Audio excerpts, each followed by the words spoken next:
Je faisais 1 m, 1 m 20 parce que je mettais toutes les bûches les unes à la suite des autres, donc j'arrivais avec un plat énorme. Et c'est vrai que du haut de mes 12-13 ans, j'étais fière, quoi.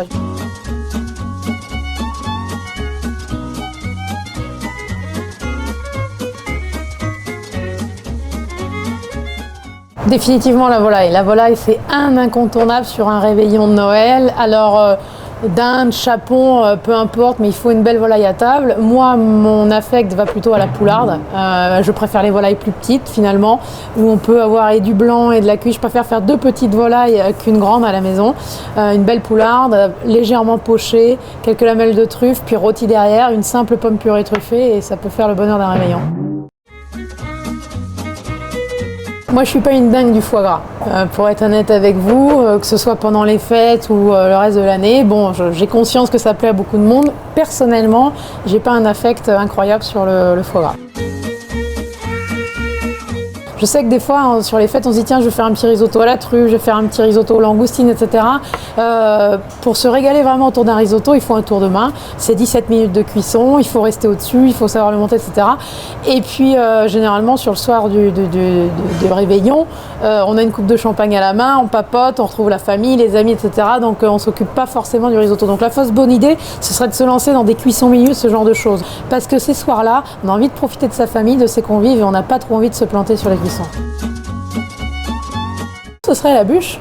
Ce serait la bûche parce qu'on peut se lancer très bien à la maison, dans des desserts, dans des bûches, simplement un biscuit génoise, un biscuit roulé, un très bon sirop légèrement imbibé. Aujourd'hui, on arrive à faire des crèmes un petit peu légères ou des ganaches montées.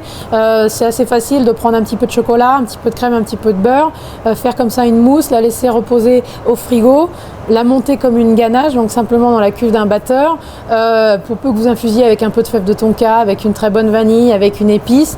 Vous tartinez votre biscuit, vous le roulez, on masque légèrement, un petit peu de cacao poudré, et finalement c'est pas si compliqué à faire une bonne bûche.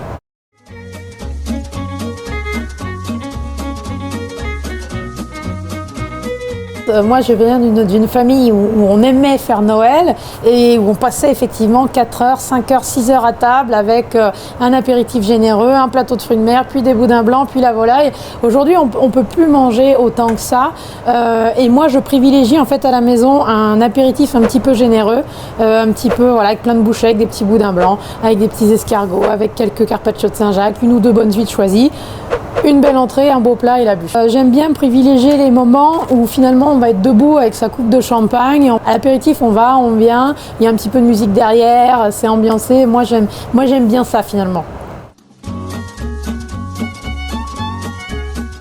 Je devais avoir 11-12 ans, donc j'étais pas encore à l'école hôtelière quand je faisais mes premières bûches de Noël. Donc les bûches roulées, mais alors dans les parfums très classiques, café, chocolat et vanille, je crois que c'est les premières choses que j'ai faites. C'était du plaisir parce que j'y passais la journée, je me souviens très bien faire toutes mes génoises et puis mes biscuits et hop, et mes crèmes. Et puis après je m'amusais à faire une grande bûche en fait. Ma bûche elle faisait 1 m, 1 m 20 parce que je mettais toutes les bûches les unes à la suite des autres, donc j'arrivais avec un plat énorme.